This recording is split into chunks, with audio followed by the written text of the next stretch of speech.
નમસ્કાર વિદ્યાર્થી મિત્રો, આજે આપણે આ વિડીયોમાં દ્વિતીય સત્રાંત લેખિત મૂલ્યાંકન કસોટી 2025 અંતર્ગત ધોરણ 7માં જે અંગ્રેજીનું પેપર છે એ પેપરના અભ્યાસ માટેનું મોસ્ટ આઈએમપી પેપરનું સંપૂર્ણ સોલ્યુશન આજે કરવાનું છે. વિદ્યાર્થી મિત્રો, જો તમે અમારી ચેનલ ઉપર નવા હોય તો ચેનલને સબસ્ક્રાઈબ કરી લેજો, જેથી કરીને નવા વિડીયો તમને ઝડપથી મળી શકે. પ્રશ્ન નંબર 1માં આપેલું છે, માગ્યા મુજબ જવાબ લખો. અહીં પહેલાં આપણને એક પેરેગ્રાફ આપેલો છે, એ પેરેગ્રાફના આધારે આપણે જવાબ લખવાના છે. તો ચાલો આપણે પેરેગ્રાફનો અભ્યાસ કરી લઈએ. Mosquitoes and flies are very nasty pets. અપ્રિય જીવજંતુઓ છે. તે spread malaria, cholera and typhoid.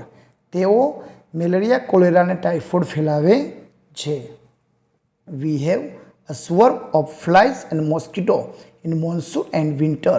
આપણે મચ્છર અને માખીઓના ટોળા છે એ આપણે ચોમાસામાં જોઈ શકીએ છીએ, એના કીડા.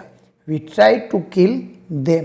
આપણે તેને મારવાનો પ્રયત્ન કરીએ છીએ. But it is very difficult to catch a fly or a mosquito.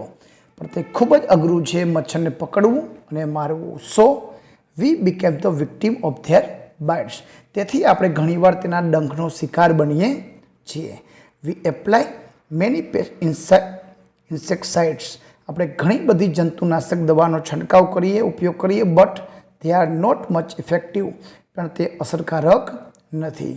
Here is an easy solution. એક સહેલું સોલ્યુશન છે કે we can prepare a trap to catch and kill the flies and mosquito. કે જેના દ્વારા આપણે એક ઝાડ તૈયાર કરી શકીએ પકડવા અને મારવા માટે માખીઓ અને મચ્છરને. It is a simple trap. એક સાદું ઝાડું છે. તો આના આધારે આપણે પ્રશ્નના જવાબ લખવાના છે. પહેલો પ્રશ્ન, વુ આર નેસ્ટી પેટ્સ. અપ્રિય જીવજંતુ કયા છે?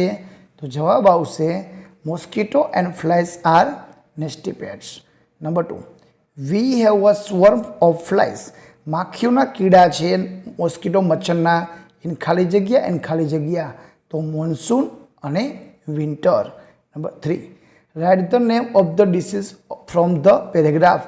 પેરેગ્રાફમાં આપેલા રોગના નામ લખો. તો મેલેરિયા, કોલેરા અને ટાઇફોઇડ. ત્રણેય નામ લખી લેવાના છે. Number 4, mosquito prepare a simple trap to kill man. માણસને મારવા માટે. તો ફોલ્સ. 5માં ઓપોઝિટ વર્ડ પૂછેલો છે, ઇઝી. તો ઇઝીનો વિરોધી શબ્દ થશે ડિફિકલ્ટ. તો આ રીતે જવાબ લખવાના છે. પ્રશ્ન નંબર 2માં આપેલું છે, આપેલા નકશાના આધારે વિધાન ટ્રુ છે કે ફોલ્સ તે લખવાનું છે. અહીં અલગ અલગ જગ્યાઓ અને એનો નકશો આપેલો છે, વચ્ચે અલગ અલગ રસ્તાઓ આપેલા છે. એ રસ્તાને ધ્યાનમાં રાખીને આપણે કઈ વસ્તુ કોની બાજુમાં, પાછળ, સામે, એના આધારે આપણે ટ્રુ ફોલ્સ લખવાના છે. તો પહેલું છે, The cafe is on the corner of Nehru Road and Gandhi Road. તો જવાબ આવશે true. Number 2, The police station is between the bank museum. તો જવાબ આવશે true. The theatre is on the corner of SG Road and Koyal Road. તો જવાબ આવશે false. The library is near the school. ની બાજુમાં છે. તો જવાબ આવશે true. The bus stop is near the railway station. તો જવાબ આવશે false. તો આ રીતે ચિત્રના આધારે આપણે આ નીચેના જવાબ લખવાના છે. એના પછી આપેલું છે પ્રશ્ન નંબર 3, વાક્યો ધ્યાનથી વાંચો અને ઉદાહરણ મુજબ પ્રશ્નો બનાવો અને ટૂંકમાં ઉત્તર આપો. અહીં આપણે વાક્ય આપેલું છે, જેના આધારે અહીં ક્રિયાપદનું યસ કે યસવાળું છે. ટાઇની ટોટ્સ. અહીં ક્રિયાપદનું મૂળરૂપ છે. તો ડુ વડે પ્રશ્ન બનાવવાનો છે. ડુ ટાઇની ટોટ્સ ક્રિયાપદનું મૂળરૂપ ઇન ગરબા. યસમાં જવાબ આપેલો છે યસ, તો બહુવચન છે, તો ધે ડુ. તો ટૂંકમાં ખુદથી ખાલી જગ્યા પૂરવાનું છે. અહીં પહેલા પ્રશ્નમાં આપેલું છે મેન વેર. તો ડુ વડે પ્રશ્ન બનાવ્યો તો અહીં વેર છે, ક્રિયાપદનું મૂળરૂપ આવશે. અહીં ખાલી માત્ર ધે ડુ છે, તો અહીં હકારમાં જવાબ આપેલો છે, તો યસ જવાબ આવશે. નંબર 2માં નવરાત્રિ છે, એ મીન્સ એસ કે યસ વાળું આપેલું છે, ડઝ. પછી આવશે નવરાત્રિ, હકારમાં જવાબ તો યસ. અહીં ત્રીજા પ્રશ્નમાં અહીં ડઝ આપેલું છે, તો ક્રિયાપદનું મૂળરૂપ નો. અહીં હકાર છે તો સી સાથે આવશે ડઝ. નંબર 4માં આવશે ડુ અને અહીં પીપલ બહુવચન છે તો આવશે ધે.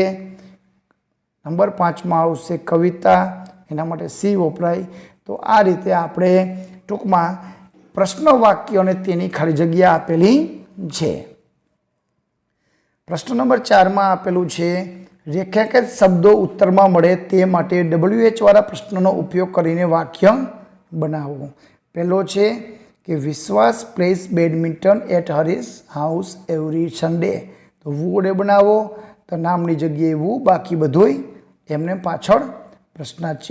તો નંબર 2 છે Dharvi visit different museum during the vacation. વુ વડે બનાવો, તો ધારવીની જગ્યાએ વુ લખવાનું, બાકી બધુંય એમને એમ. Dharvi visits different museum during the vacation પ્રશ્નાર્થ. નંબર 2 વોટ વડે પ્રશ્ન બનાવવાનો છે. વુ સિવાયના પ્રશ્નમાં ડુ, ડઝ કે ડીડનો ઉપયોગ થાય. તો અહીં ક્રિયાપદનું મૂળરૂપ છે તો ડુ આવશે. તો what do we drink every afternoon પ્રશ્નાર્થ. વેન વડે તો વેન SKS વાળું છે તો ડઝ આવશે. વેન ડઝ રાણી અટેન્ડ ક્રિયાપદનું મૂળરૂપ મ્યુઝિક ક્લાસીસ પ્રશ્નાર્થ. અહીં વેર વડે બનાવવાનો છે તો વેર, અહીં SKS વાળું છે તો does. Where does our school organise a fun fair પ્રશ્નાર્થ. નંબર 5 વુ વાળો છે તો નામની જગ્યાએ વુ, બાકી બધુંય એમને પાછળ પ્રશ્નાર્થ. પ્રશ્ન નંબર 5માં આપેલું છે યોગ્ય જોડકા જોડો, ફરીથી લખો. તો અહીંયા આપણને કાર્ડિનલ અને ઓર્ડિનલ નંબર આપેલા છે. 1 એને કહેવાય ફર્સ્ટ, 3 એને કહેવાય થર્ડ, 10 ને કહેવાય 10th, 30 ને કહેવાય 13th અને 20 ને કહેવાય 28th. તો તમારે આ રીતે તમારે જોડકા જોડીને જ લખવાના છે. પ્રશ્ન નંબર 6માં આપ્યું છે કે પ્રક્રિયાની યોગ્ય ક્રમમાં ગોઠવણી લખો. 5 માર્કમાં 5 વાક્યને આપણે લીંબુ શરબત બનાવવાની પદ્ધતિ આપેલી છે. તો સૌથી પહેલાં આવશે pure some water in a glass, એના પછી આવશે કટ ધ લેમન, એના પછી આવશે સ્ક્વીઝ ધ લેમન, લીંબુને નીચવો, એના પછી આવશે ટેક આઉટ ધ સીડ, બીને બહાર કાઢો, અને છેલ્લે આવશે મિક્સ ઇટ વેલ, તેને બરોબર હલાવવો. તો આ રીતે આપણે 5 વાક્યના ક્રમમાં ગોઠવવાના છે. પ્રશ્ન નંબર 7માં આપેલું છે જાહેરાત વાંચો અને પ્રશ્નના જવાબ લખો. પહેલો પ્રશ્ન what is the weight of the soap. સાબુનો વજન તો 100 grams. The weight of the soap is 100 grams. પૂરો જવાબ લખવાનો છે. Where is rosary industry located. Rosary industry located is in Sundarpur, Gujarat. Number 3 when watch this soap packed.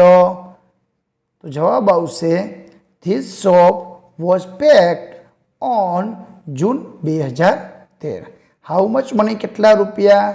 તો 12 rupees 75 પૈસા.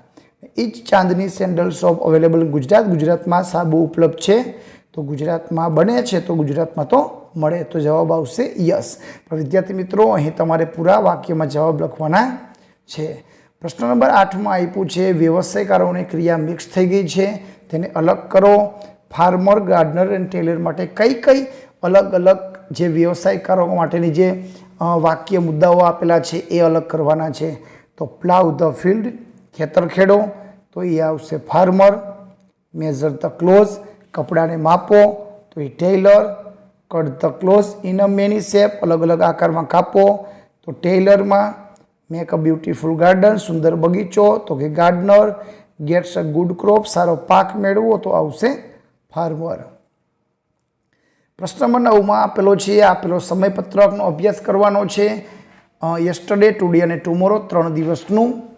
3 દિવસ Sunday, Monday, Tuesday, Wednesday, Thursday, Friday, Saturday, 6 દિવસના 3 જે period આપેલા છે એનો વિષય અને કોણ પિરિયડ લે છે શિક્ષકનું નામ આપેલું છે. તો એના આધારે તમારે જવાબ લખવાના છે. તો અહીં પ્રશ્ન આપેલા છે અને બાજુમાં એના જવાબ આપેલા છે. વિદ્યાર્થી મિત્રો તમે જવાબનું સોલ્યુશન કરી લેજો. પ્રશ્ન નંબર 10માં આપેલું છે નીચેના 3 વાક્યોમાંથી સાચા વિધાનની નિશાની કરો. વિદ્યાર્થી મિત્રો શિવે સાથે ક્રિયાપદનું યસ કે યસ વાળું આવશે, એટલા માટે પહેલું વાક્ય સાચું છે. બીજું નકાર વાક્યમાં do does plus not plus ક્રિયાપદનું મૂળ રૂપ આવશે, તો એ સાચું છે. ત્રીજામાં નકાર વાક્યમાં બહુવચનમાં ડુ પ્લસ નોટ પ્લસ ક્રિયાપદનું મૂળ રૂપ, તો એ સાચું છે. અને ચોથામાં નકારવાળું does not plus it plus ક્રિયાપદનું મૂળ રૂપ ઇટ આપેલું છે. તો આ રીતે આપણે જવાબને સાચા છે એને ચેક કરીને રાઈટ કરવાનું છે. પ્રશ્ન નંબર 11માં છે ખૂટતા શબ્દ છે તમારે મૂકીને આમંત્રણ આપતો પત્ર પૂર્ણ કરવાનો છે.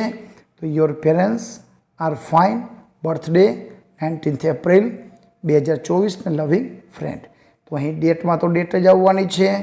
પછી how are you, I hope you are fine, તમે અહીંયા મજામાં હશો. I am writing this letter to invite you, next week I will celebrate my birthday, મારો જન્મદિવસ ઉજવી રહ્યો છું. તો પ્લીઝ ડુ કમ, આવજે. કન્વે માય રિગાર્ડ્સ, મારા વંદન કહેજે. યોર પેરેન્ટ્સ, તારા માતા પિતાને મારા વંદન કહેજે. યોર લવિંગ ફ્રેન્ડ પાર્થ. તો આ રીતે જવાબ લખવાનો છે. તો વિદ્યાર્થી મિત્રો, આ હતું ધોરણ 7 વિષય અંગ્રેજીનું પેપરનું સંપૂર્ણ સોલ્યુશન. વિડીયો ગમે તો લાઈક કરજો, અમારી ચેનલને સબસ્ક્રાઈબ કરજો. આભાર, ધન્યવાદ.